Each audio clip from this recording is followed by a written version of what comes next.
Tiawana reste seul assis face au feu. Il sait que ses frères sont déjà empreints de leur avatar terrien. Il ne pourra pas en dire plus.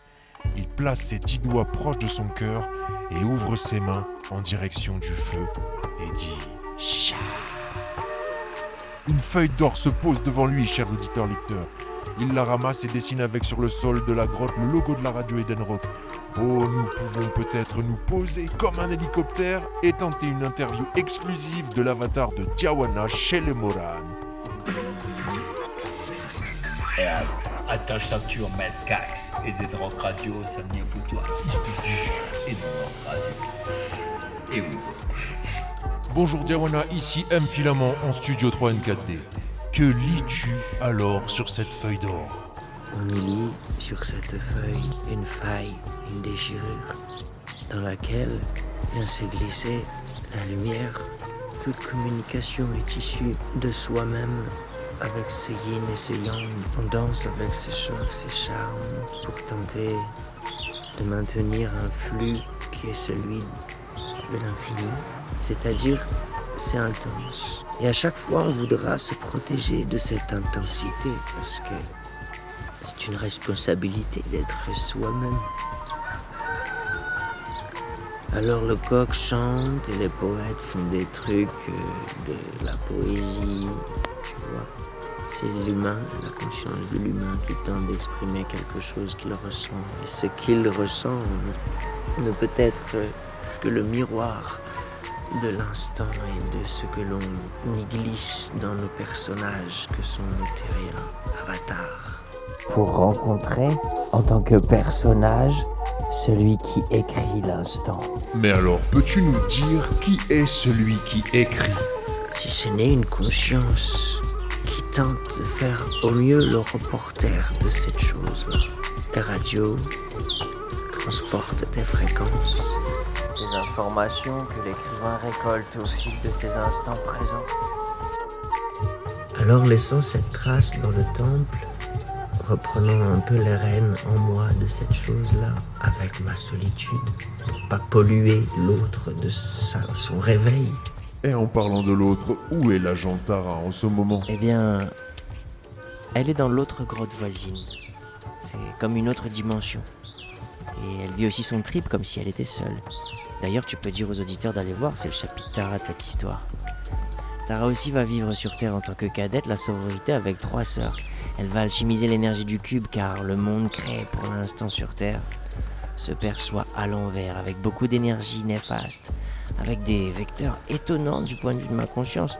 C'est vraiment étonnant de voir la médiocrité de nos êtres face à la vie. Et comme si le game c'était d'accepter cette médiocrité. De dire ok ça va, je suis médiocre. Du coup, ça me rassure pas mal.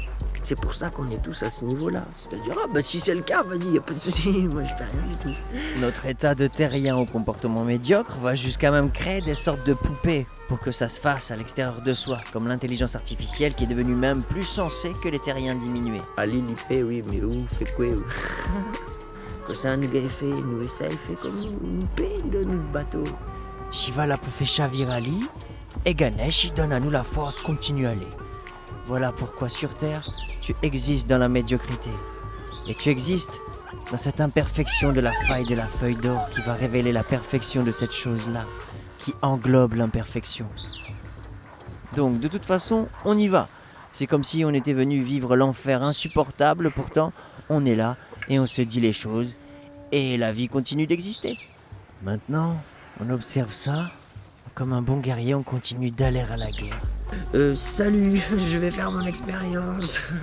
Et l'orgueil, la personne naît de là et il s'embourbe en fait continuellement à tous les étages. Ok, alors c'est qu'il faut comprendre le chemin. Mais ce chemin, tu le fais tout seul et tu souffres parce que c'est dur. Et tu ne peux pas faire autrement que continuer en faisant le focus sur l'essentiel.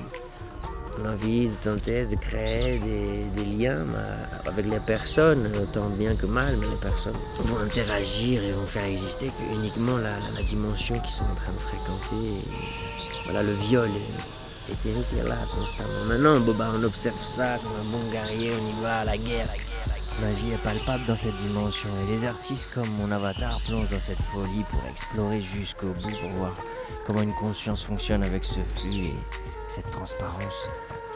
Tu vois, Dhyavana, l'enfant intérieur, a été blessé par le jeu naturel de Shiva et c'est normal. C'est la norme du mal que doit vivre Dhyavana pour incarner le sens de son nom. La naissance du jour implique donc de comprendre et d'incorporer son opposé.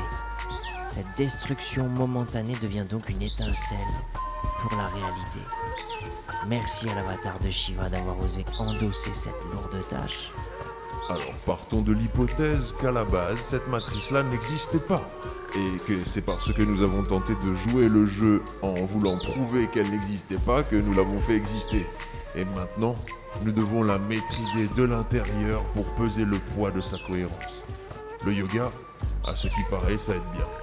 Perso, mon avatar préfère la bière. Chacun sa route, comme dirait Noah.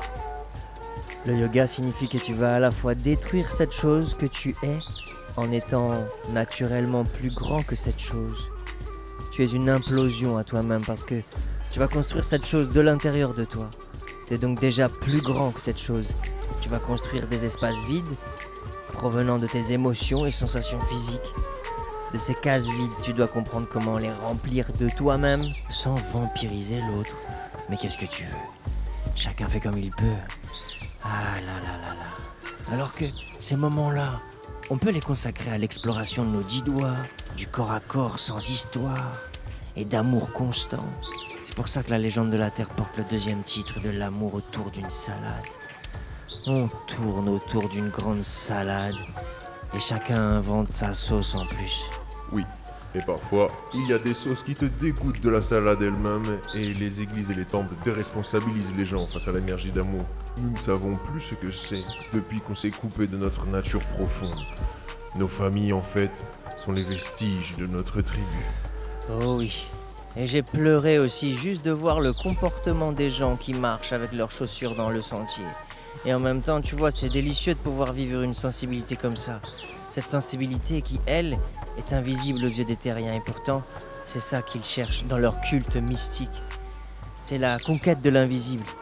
Ils ne comprennent pas que cet invisible est dans leurs mains, qui sont, elles, libres de ressentir le vent. On n'est pas en train de danser en faisant ça. On est en train d'être en contact avec le vent. C'est comme si tu voyais quelqu'un pisser et que tu te demandes « Mais qu'est-ce qu'il fait ?» Il pisse quoi. C'est authentique le truc et pourtant, les gens, eux, ils se questionnent. Mais ouais, il y a des gens qui se sentent si sûrs dans leurs petits chaussons. On connaît ce truc-là aussi, hein. C'est nous, c'est toi, c'est moi, c'est le gars qui va faire que ta personne va être médiocre à tel ou tel moment. Elle est là, en chacun de nous, à chaque instant. On la frôle et à tout moment, on peut décider de pousser de cette graine de folie terrienne. Ah, où peut ce graine? Pousse à où t'es? Ah là là, et si de monde la société y entend ça, comment vous êtes les capables de comprendre? Quand nous voit la complexité qu'est dans la simplicité, la complication y éclot dans le cocodier de monde. Nous sommes issus de cette société et on s'est laissé polluer par ce truc-là, mais t'inquiète, il y a encore un peu de nature par-ci par-là quand même. Tu parles, les gens ne comprennent déjà plus ça avec leurs chaussons en plastique. Ils sont devenus des extraterrestres et la nature est un décor pour eux. Qu'est-ce que tu veux? Malheureusement, nos avatars sont pris dans le filet de cette idiocratie et nous contaminent lentement. Alors voilà, Mphilamon, on va se dire qu'on va clore cette conversation-là sur un souvenir d'enfance justement qui va me permettre de retrouver mon corps d'enfant ici. Voici donc ce souvenir. Mon avatar avait 10 ans. Il se baladait dans la forêt avec un ami qui avait le droit de tirer à la carabine. On faisait face à un bassin en cube de béton encastré dans le sol. Il y avait à l'intérieur plusieurs grenouilles coincées. Il me tendait la carabine en me disant de viser l'une d'entre elles pour la libérer de cette situation. Je pris alors la carabine pour la première fois et visai la grenouille en pensant que j'allais la rater. Trop tard, j'avais fait mouche et je commençais déjà à visualiser la vie de la grenouille que je baptissais Louia. Chers auditeurs lecteurs, nous retrouvons Mani aux portes de la réincarnation avec la grenouille Louia. Salut. Voici ton billet, Louia. Tu pars maintenant. C'est ok, numéro 22. Après ça, rappelle-toi, le temps et l'espace s'intervertissent. Tu vas devenir le placenta de Isha, tu seras sa jumelle cosmique sur Ilanta, créant un équilibre pour reste. C'est ok? Ouais, merci. Si je me perds en chemin. J'ai envie de dire que dans toutes ces épreuves, il y a une magnificence. On est juste guidé.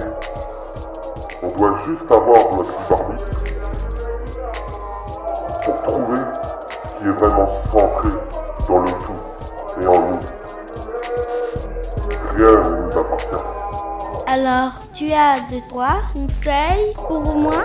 Garder une patience, être ce qu'on est, avec tous nos animaux incarnés, comme un être humain. On doit atteindre tous le même but de conscience. Tous. Tout le monde mérite d'atteindre. Donc pour tous, ça fait temps. Il faut une patience extrême. Atteindre cette lumière. Dans tout ça, on doit vivre comme dans un micro-ondes. Avec des tâches à faire. Sachez que l'amour infini est la seule vérité. Tout le reste n'est qu'illusion. On a des impacts dans tout, dans la matière, des disques durs qu'on est en train de charger de notre énergie. Tous, individuellement, chargeons-les avec l'amour. Tu dois dégager la meilleure énergie, aller au-delà de ton potentiel. On fout tous dans les tiroirs de chacun, mais ne crachez jamais dans cette soupe. Sinon, elle deviendra immonde. Vous ne pourrez jamais la boire. N'oubliez pas que ça ne s'arrête pas. Il n'y a pas de limite. On est tous immortels. Tel un être humain qui fait son chemin. On a tous besoin de ralentir tout ça. On doit avoir le cœur qui bat, véritablement, comme le colibri, à une fréquence bien impartie. Et vous verrez que ces pensées, elles vont devenir magnifiques. Pas comme tout le monde dit, arrêtez les pensées. On aime penser, on aime recevoir le message, être canal. Vous voyez les choses comme si vous étiez dans un vaisseau où tout vient du cœur. La télépathie, c'est vibratoire, c'est la clé de tout, la vibration, au-delà des limites. Écoute l'unique histoire redonnée à ton âme. Et tiens, marche avec ta lanterne. On t'aime tous. Faut y aller. Ok, alors allons-y. Salut. Louia tient une valise et une lanterne à la main. Elle arrive sur le seul quai, le numéro 22. Le train de l'infini se révèle être déjà là. Elle entre à l'intérieur du train et s'incarne dans le placenta de Isha. Et Diawana a retrouvé son aspect d'enfant grâce à ce souvenir. Je vais maintenant entrer dans le camion avec toi, M. Philamon. Prépare le programme de réception sur B2 pour que je me rappelle de tout en arrivant dans le T3. Nous allons ensuite voyager à travers le temps et l'espace. Nous allons piloter le Dragon d'Or ensemble depuis la dimension du camion 3N4D. Alors on continue la mission, mon cher ami. Nous devons rejoindre Tara à l'oasis magique, mais nous devons le laisser venir à nous sans le chercher. Pour l'instant, mettons notre attention sur les Eldorado qui, espérons, se rappellent de moi. Ensuite, nous trouverons une fenêtre pour rejoindre ce délicieux vaisseau éthérique qu'est la Terre, ce merveilleux bateau que Tara pilote déjà avec Isha à l'oasis magique. Alors, c'est parti, capitaine Philamon. Diawana, dans la grotte des Morahan, pratique maintenant la technique des Jinka et son corps change de dimension et prend place dans le camion cosmique, cher auditeur lecteur. Waouh! Radio de l'instant. Et comment doit-on vous appeler à ce stade de magie? Toujours Diawana, mon cher M. Philamon. Alors, allons-y. Pour l'instant, continuons dans le même sens que le soleil pour qu'il nous apparaisse dans notre rétroviseur comme un lever constant. L'important n'est pas le cap, mais comment nous allons l'entreprendre. Je pense que nous serons juste à temps pour rejoindre Tara au lac magique. Chaque terrien auditeur-lecteur, en son fort intérieur, se demande que faire de cette mémoire de rien que nous sommes. Il y a un semblant de tout dans ce que nous offre la société parce que tout tourne malgré tout, ça avance. L'important, ce n'est pas d'aller vers quelque chose de positif ou de négatif, c'est de voir ce rien et ce tout qui danse comme du choc et du charme, comme un yin et un yang. Certains jouissent en silence de ce tout qui se forme en soi. Ce tout, c'est cette légende transparente. Ce n'est ni une légende égocentrique, ni une fabulation du mental, c'est cette énergie de la Terre qui traverse notre temple d'humain. D'autres observent cette puissance en pensant qu'ils en sont éloignés. Or, cette chose que l'on cherche est juste là devant soi comme notre nez. Il faut prendre le temps de voir notre corps comme un temple et d'y mettre en lui des codes, des repères, pour que l'énergie soit fluide. L'humain va inscrire ces codes dans la matière grâce au mouvement de la conscience qu'il observe dans le trajet de ses mains qui génère l'énergie de l'imaginaire. Et avec l'énergie de l'innocence, ça se fait tout seul. L'image qu'est le soi se matérialise dans l'air de la matrice et grâce à notre conscience mature, on va orienter cette énergie dans des trajets où l'énergie de la conscience peut s'installer. L'enfant intérieur génère cet imaginaire. Ces trajets simples de conscience clarifient chaque espace à l'intérieur de soi, ce qui permet à ce ça de nous traverser comme une lumière dans un canal de verre. Et c'est la responsabilité de chacun de nettoyer les parois en verre. En d'autres termes, c'est comme si on s'occupait du lit de la rivière, ensuite l'eau coule, elle passe là où ça doit passer. Voilà le trésor qui a toujours été là et que nous avons oublié petit à petit, le dissimulant dans un secret en soi. C'est ainsi que se crée le son du silence, Filament. Et c'est à bord du Dragon d'Or, chers auditeurs lecteurs, que nous naviguons dans les limbes des rêves de l'écrivain en direction du lac Nuvert. Nous écoutons Dragonniage de 3NKD. Geoffrey Nutri, cher terrien et Antoine, ça très bien. Vous êtes sur Radio Eden Rock, la radio de l'instant.